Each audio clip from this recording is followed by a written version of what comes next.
Okay, so, we always love hearing from you guys. And this week, you really got us thinking with all the stuff you sent in about this whole center of gravity strategy. Yeah, it's a pretty powerful concept. Yeah, and it might sound kind of abstract at first, right? You hear center of gravity and you might picture, like the Earth's core or something. Right, some physics textbook. Exactly. Yeah. But when you really dig into it, it's actually a really practical and direct way to get big results. And one of the things that really jumped out at us is, you know, the 33 strategies of war. Oh yeah, Greene's book is a classic for a reason. It is. And he really breaks down this idea of finding that one crucial point in any system you're trying to influence, right? So it could be an opponent in like a classic, military sense. Sure, or a competitor in the business world. Right. Or even just a challenging situation you're trying to figure out. And the key is that this point you're focusing on, it's not just any random point. Mhm. It's the most vital point in the whole The system. linchpin. Yeah, you got it. Mm-hmm. But it's also the most vulnerable. Mm-hmm. So that's where the strategy comes in. So you're basically looking for that one spot where you can exert the most leverage, right?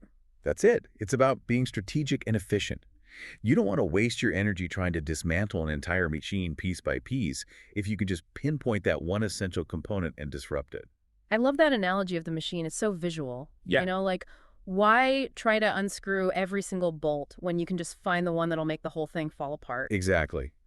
And that's what we're hoping to really unpack for you today in this deep dive. How can understanding this idea of a center of gravity and, being able to actually target it in a strategic way. Right. How can that help you achieve more with less effort? Yeah, and unlock those aha moments where you're like, oh, Yeah. I get it now. Yeah. This is how I can actually make progress without getting completely overwhelmed. Because let's face it, we all get overwhelmed, right? There's always so much to do, and it's easy to feel like you're just spinning your wheels. Absolutely. And that's where I think this strategy is so relevant. Because it forces you to step back and say, okay, what's the most important thing here? What's the one thing that if I change it will have the biggest impact? It's like that saying, don't boil the ocean. Exactly. Right. Why waste your time and energy trying to tackle every single aspect of a massive problem when there might be that one key element you can zero in on? And that's really the essence of this whole center of gravity idea. It's about being strategic and targeted in your approach. Not about brute force or just throwing yourself at everything at once. Right. It's about leveraging your energy and resources in the smartest way possible. And one of the best ways to understand this concept is to look at how it's played out in history. Yeah. And there were some really amazing examples. Yeah, I mean, like, come on, Alexander the Great conquering the Persian Empire. That's like the ultimate underdog story. Right.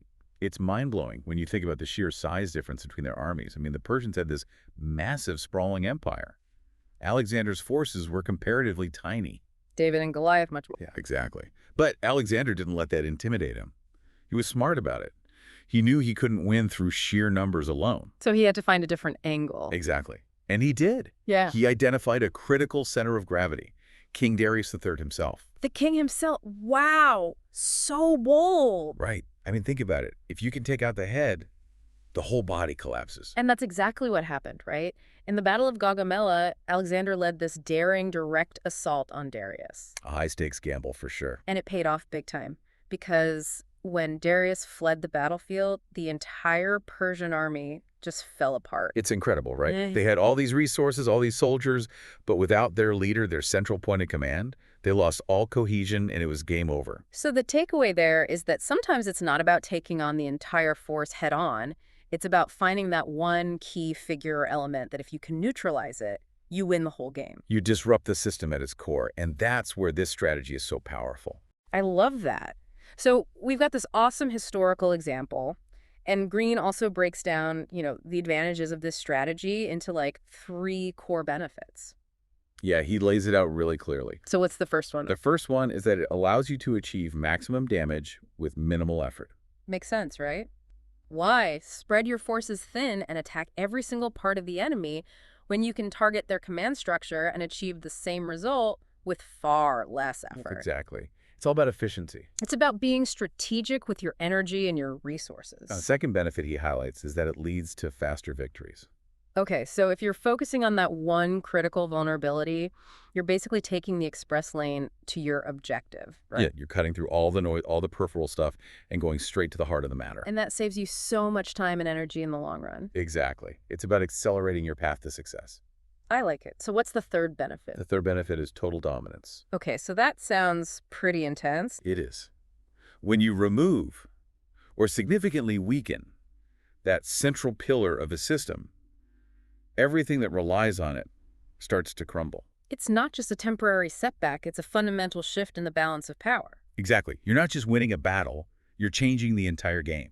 Okay, so we've got the theory, we've got Alexander the Great, but how does this apply to, like our lives today, Yeah, right? let's bring it into the 21st century. Exactly. Because it's easy to think of this as like an ancient military strategy, but the principles are actually incredibly relevant to so many different areas. Oh, absolutely. I mean, take the business world, for example. Mm. Let's say you're a company and you're trying to compete with a much larger rival. Okay, so classic David and Goliath situation again. Yeah, but this time instead of armies, it's market share and product lines. So what's the center of gravity in that scenario? Well, the first step is to really analyze your competitor, right? You need to figure out what their most critical weakness is.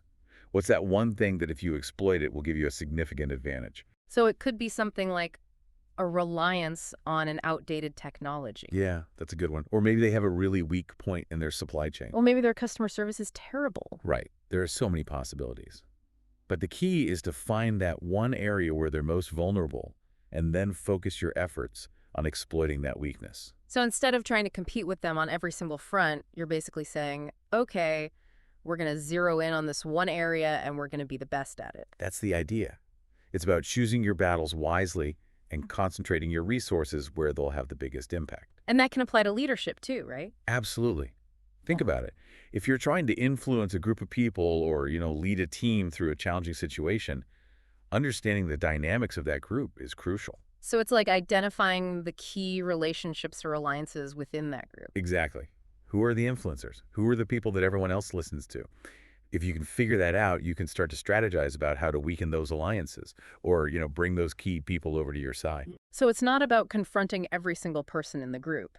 It's about being more strategic and targeting your efforts where they'll have the most impact. Exactly. It's Yeah. about understanding the network, the web of relationships, and finding those points of leverage. I love how this is all starting to connect. It's like this underlying principle that applies to so many different areas. It really is. And, it even applies to our personal lives. Oh, yeah, totally. Like when you're trying to influence someone or persuade them to see your point of view. Right. Instead of just throwing a bunch of arguments at them, think about what truly motivates them.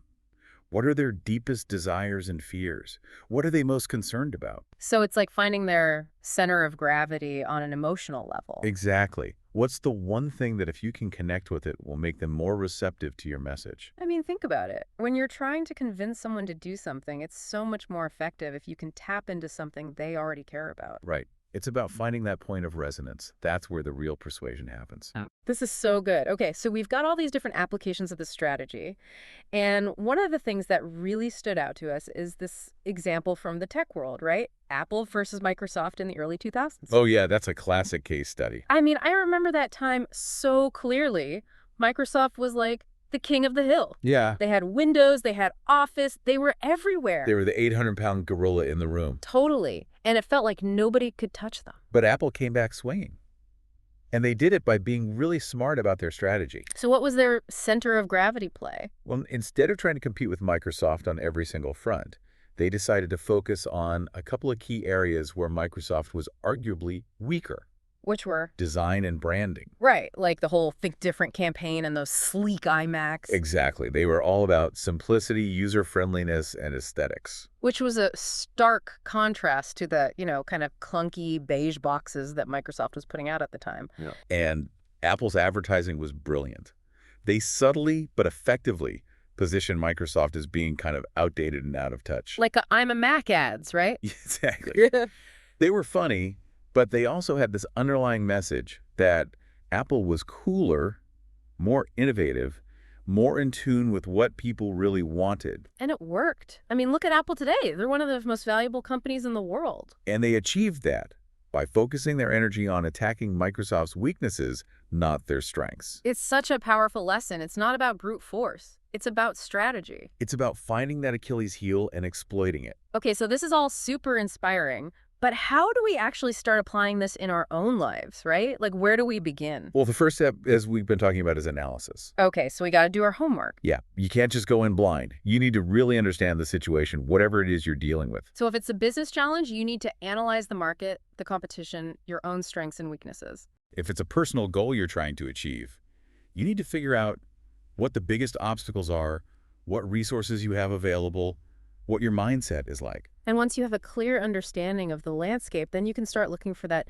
center of gravity. Exactly. What's the one thing that if you change it will have the biggest impact? And this is where things can get tricky, right? Because sometimes it's hard to distinguish between what's truly important and what's just a distraction. Oh, yeah, absolutely. The source material actually warns about this. It talks about the danger of fighting the wrong battles. Which I think is something we've all experienced at some point, right? Definitely. It's so easy to get caught up in the day-to-day stuff, the urgent but not important tasks. Right. You're busy, but you're not actually making any real progress towards your bigger goals. Exactly. It's like you're chipping away at the bark of a tree, but you're not even close to hitting the trunk. Which is where the real leverage is. And that's why identifying the true center of gravity is so crucial. Because if you attack the wrong target, you're just wasting your time and energy. And to really illustrate that, the source gives this fascinating example from military history. Hannibal's victory at Cannae. Oh, yeah. Hannibal. That's a name that echoes through the ages. He was a brilliant military strategist. Yeah. And at Cannae, he was facing the Roman army, which was this massive force, highly disciplined, seemingly invincible. The Romans were like the superpower of their time. They were. But Hannibal knew that even the mightiest empires have their weaknesses. So he wasn't intimidated by their size or their reputation. Not at all. He did his homework, he studied the Roman way of fighting, and he realized that they had this one critical vulnerability, their inflexibility. Okay, so they were really good at one particular style of fighting. Yeah, they were masters of the frontal assault. Yeah. Just overwhelming their enemies with sheer numbers and brute force. But that also made them predictable. Exactly. And Hannibal exploited that predictability in a brilliant way. He basically lured the Roman army into this trap. It was a total disaster for the Romans, right? It was one of the most devastating military defeats in history. And Hannibal achieved that not by having a bigger army or better weapons, but by understanding his enemy's weakness and exploiting it in a strategic way. It's a perfect example of how a smaller, less powerful force can triumph over a much larger one if they can identify and target the right center of gravity. So it's all about leverage. It's about using your understanding of the situation to your advantage. I love that. But there's also a cautionary side to this, right? Oh, yeah, definitely. Right. The source makes it very clear that misidentifying the center of gravity could be a huge mistake. It's like that analogy of the tree again. You're sawing away at a branch thinking it's going to bring down the whole tree, but the trunk is still solid. And not only have you wasted your time and energy, but you've also potentially made yourself vulnerable in the process. Because now your enemy knows what you're focused on, and they can use that to their advantage. Exactly. That's why accurate intelligence and careful analysis are so important. You got to be sure you're hitting the right target. And the classic example of this is Napoleon at Waterloo. Oh, yeah. Waterloo, the battle that changed the course of history. And it all came down to a miscalculation of the center of gravity. So what happened? Well, Napoleon's goal was to defeat the British army. He saw them as his primary obstacle to victory. So that was his perceived center of gravity. Yeah, but he underestimated the Prussians. They were like the wild card in this whole situation. They were. And Napoleon didn't fully grasp how quickly they were approaching or how much of an impact they would have on the battle. So instead of concentrating his forces on the British, he divided them. He tried to fight a two-front war, which is almost always a bad idea. And it proved to be fatal. The Prussians arrived at a crucial moment, and they completely turned the tide of the battle. And Napoleon lost. It was a crushing defeat. Yeah. And it all came down to his failure to accurately identify the true center of gravity. So the lesson there is that even the greatest military minds can make mistakes. And those mistakes can have huge consequences. Okay, so we've learned a lot about this center of gravity strategy. We've seen how it's played out in history. We've talked about how it applies to different areas of life. But how do we actually start putting this into practice, right? Like, what are some concrete steps we can take? Well, the source actually provides a really helpful roadmap. So let's break it down step by step. Step 1 is to analyze your situation thoroughly. So we're back to doing our homework. Exactly. But this time, it's not about studying for a test. It's about understanding the landscape of whatever challenge you're facing. Whether it's a business problem, a personal obstacle, or, a competitive situation. You need to identify the key players, the resources, the motivations, the weaknesses. Basically, gather as much intelligence as you can. And then once you have a good understanding of the terrain, you can move on to step 2, which is to identify the true center of gravity. That one point that if you can influence it, you can change the whole game. And this requires careful thought and analysis. You can't just go with your gut feeling. You need to weigh the different options, consider the potential consequences, and make a strategic decision about where to focus your efforts. And once you've identified that center of gravity, step 3 is to ruthlessly prioritize your actions. Okay, so this is where we start cutting out the distractions. Exactly. You need to be laser focused on the task at hand. And that means saying no to anything that doesn't directly contribute to your goal. So it's about being disciplined and strategic. And it's about understanding that sometimes less is more. Right, you're not trying to do everything, you're trying to do the right things. And step 4 is to think about the long-term consequences of your actions. Okay, so we're not just looking for a quick win, we're trying to create a lasting impact. Exactly. You want to make sure that your attack on the center of gravity will have a ripple effect throughout the system. So it's not just about knocking down a wall, it's about making sure that wall can't be rebuilt. And finally, step 5 is to act decisively and swiftly. So once you've got your plan in place, don't hesitate. Execution is key. You need to be bold and you need to be quick because opportunities can vanish in an instant. It's like that old saying, strike while the iron is hot. Exactly. And the source material gives this great example of how this all plays out in the real world, this story of Netflix versus Blockbuster. Oh yeah, the rise of streaming and the fall of video rental stores. It's a classic case study of how a smaller, more agile company can disrupt an entire industry by understanding and exploiting the center of gravity. So what was Blockbuster's weakness? Convenience. Okay, so they were all about those physical stores. Yeah, you had to drive to the store, browse the shelves, hope they had the movie you wanted, and then you had to return it by a certain deadline or you get hit with those late fees. Which nobody liked. And Netflix saw an opportunity. They realized that people were craving a more convenient way to watch movies, And they had this new technology, streaming. which allowed people to watch whatever they wanted, whenever they wanted, from the comfort of their own homes. And no late fees. It was a game changer. And Blockbuster just couldn't adapt fast enough. They were so focused on their existing business model, their physical stores, their late fees, that they completely missed the boat. And Netflix basically ate their lunch. It's a perfect example of how targeting the right center of gravity can lead to massive success. So the big takeaway here is that it's not about size or strength. It's about strategy. It's about being smart and being focused. It's about understanding the situation and identifying the key leverage points. And then taking decisive action. I love it. So as we wrap up this deep dive, there's one question from the source material that I think is really worth pondering. Oh yeah, which one is that? Am I attacking everything, or am I focusing on what will actually win the war? That's a powerful question. It really makes you think about how you're approaching your own challenges, right? Are you spreading yourself too thin, or are you being strategic with your energy and your resources? Are you trying to do everything, or are you focusing on the things that'll actually make a difference? Because that's what this whole center of gravity strategy is all about. It's about making sure that every action you take is moving you closer to your goal. And it's about recognizing that sometimes the most effective approach is not to attack head-on, but to find that one point of leverage that will give you the biggest advantage. It's about being a strategist, not a brute. I love that. So as you go about your week, think about that question. Am I attacking everything, or am I focusing on what will actually win the war? And think about how you can apply this center of gravity strategy to your own life, your own challenges, your own goals. Because it might just be the key to unlocking your next big breakthrough. And remember, this deep dive is just one small piece of the puzzle. The world is full of knowledge, and there's always more to learn and more to explore. So stay curious, stay open-minded, and keep pushing yourself to grow. Thanks for joining us. Until next time. See you then. Bye.